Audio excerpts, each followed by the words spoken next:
സേനാ മേധാവി മനോജ് നരവനെ അദ്ദേഹത്തിന് ഒരു പക്ഷേ അറിയായിരിക്കും. അപ്പൊ ഈ പിക്ചർ ബാക്കി ഹേ എന്നൊരു സന്ദേശം ഇട്ടിട്ടുണ്ട്. ഇനിയിപ്പോ അദ്ദേഹം സംയുക്ത സേനാ മേധാവി ഒക്കെ ആയിരുന്നു. അപ്പൊ ഇനിയും വേറെ എന്തൊക്കെയോ കാണാനിരിക്കുന്നു, ഇതുകൊണ്ടൊന്നും കഴിയുന്നില്ല എന്ന് പറയുന്നത്.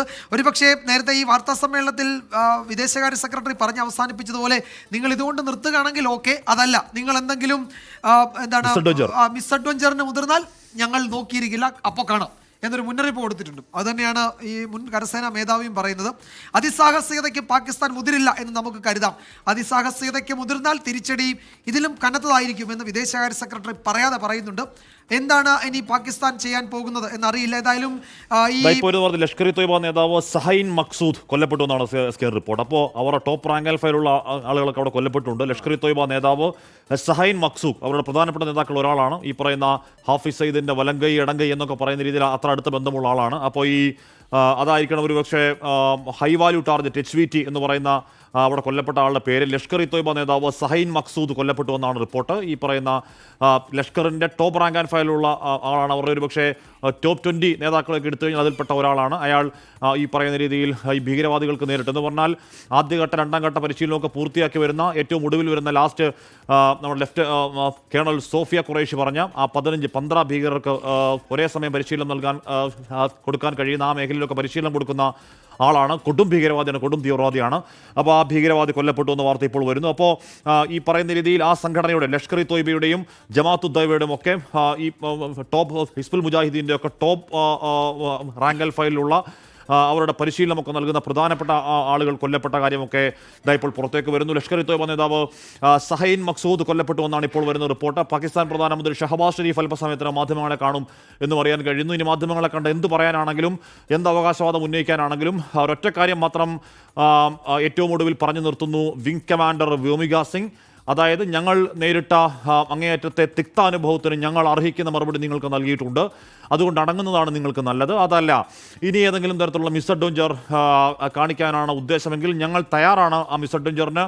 അതിൻ്റെ 10 മടങ്ങ് പ്രഹരശേഷിയിൽ തിരിച്ചടിക്കാൻ ഞങ്ങളുടെ സേനകൾ, ഞങ്ങളുടെ 3 ത്രിമൂർത്തി സേനകൾ തയ്യാറാണ് എന്നതടക്കമുള്ള കാര്യങ്ങൾ പറഞ്ഞു കഴിഞ്ഞു. ഇനി ഏതെങ്കിലും മിസ്അഡ്വഞ്ചർ കാണിക്കുമോ എന്നുള്ളതാണ് പാക് പ്രധാനമന്ത്രിയുടെ വാർത്താ സമ്മേളനം. ആ അർത്ഥത്തിൽ അത് പ്രധാനം കൂടിയാണ്. ഏത് രീതിയിലാണ് അവർ ആക്രമണത്തെ കാണുന്നത്, ഏതെങ്കിലും തരത്തിൽ അവകാശവാദങ്ങൾക്കോ വ്യാജ അവകാശവാദങ്ങൾക്കോ വെല്ലുവിളികൾക്കോ അവർ ഉദ്ദേശിക്കുന്നുണ്ടോ തുടങ്ങിയ കാര്യങ്ങളൊക്കെ അറിയാൻ അത് നല്ലതാണ്. എന്തായാലും ആ വാർത്താ സമ്മേളനത്തിൽ നിന്ന് കാര്യങ്ങൾ ക്രിസ്റ്റൽ ക്ലിയർ ആണ്.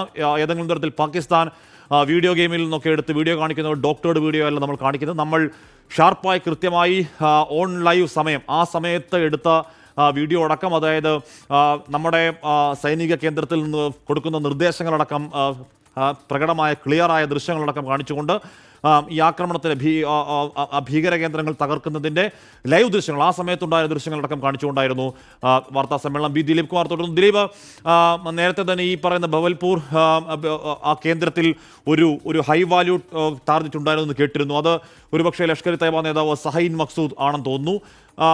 ആ വാർത്താ സമ്മേളനം പാകിസ്ഥാന് മാത്രമല്ല അത് ലോകത്തിന് മുഴുവൻ വ്യക്തമാണ്, കൃത്യമാണ്, ഷാർപ്പാണ്, ക്ലിയറാണ്.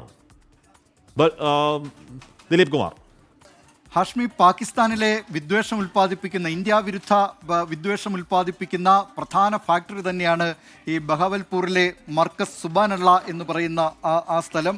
അവിടെ ശക്തമായ ആക്രമണം തന്നെ, അതായത് തിരഞ്ഞ ലക്ഷ്യം തന്നെ ഇന്ത്യ അത് ഭേദിച്ചിരിക്കുകയാണ്. ആ ഭീകര പരിശീലന കേന്ദ്രം തകർത്തിരിക്കുകയാണ്. മറ്റൊന്ന് മുറിഡ്കയിലെ ലഷ്കർ കേന്ദ്രമായ മർക്കസ് തൈബയാണ്. മർക്കസ് തൈബയും ഈ ഭീകരർക്ക് പരിശീലനം നൽകുന്ന ഒരു കേന്ദ്രമാണ്. അവിടെ ട്രെയിനിങ്, റിലീജിയസ്, അതോടൊപ്പം തന്നെ മതപരമായ കാര്യങ്ങൾക്ക് പുറമെ ഈ മൗലാന മസൂദ് അസറിന്റെ സഹോദരി ഉൾപ്പെടെ കുടുംബാംഗങ്ങൾ കൊല്ലപ്പെട്ടു ഇന്ത്യൻ ആക്രമണത്തിൽ എന്നൊരു വിവരം കൂടി വരുന്നുണ്ട്. ബഹവൽപൂരിലെ ആക്രമണത്തിലാണ് മസൂദ് അസറിന്റെ കുടുംബം കൊല്ലപ്പെട്ടത്. മൗലാന മസൂദ് അസറിന്റെ സഹോദരി ഉൾപ്പെടെ കുടുംബങ്ങൾ കൊല്ലപ്പെട്ടു എന്ന വിവരം കൂടി വരുന്നുണ്ട്. ദിലീപ്, തുടരാം.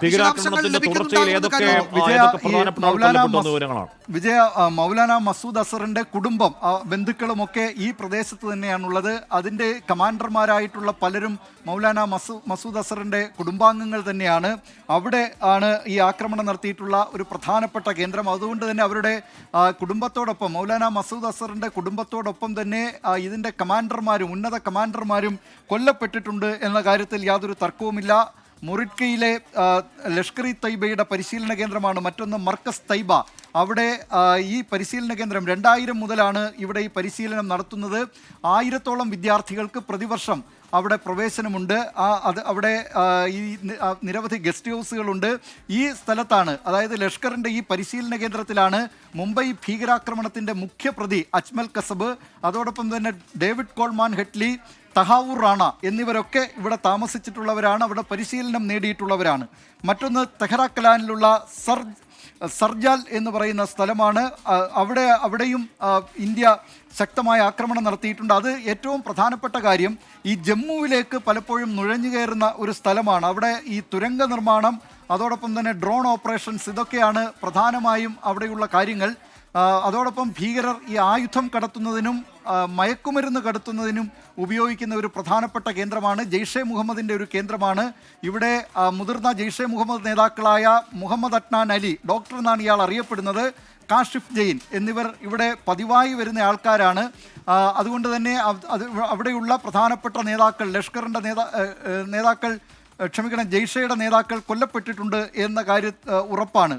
മറ്റൊരു സ്ഥലം സിയാൽകോട്ടിലെ മെഹമൂന ജോയ ഫെസിലിറ്റി ആണ്. ഇവിടെയും ജമ്മുവിനോട് ചേർന്നുള്ള ഒരു പ്രദേശമാണ്.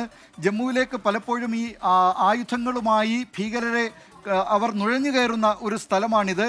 അവിടെ അവരുടെ പ്രധാനപ്പെട്ട നേതാവായ മുഹമ്മദ് ഇർഫാൻ ഖാനാണുള്ളത്. ഇതുകൂടാതെ ഒരു 20-25 പേർ നിരന്തരം ഈ സ്ഥലത്ത് പരിശീലനം നേടുന്നുണ്ട്.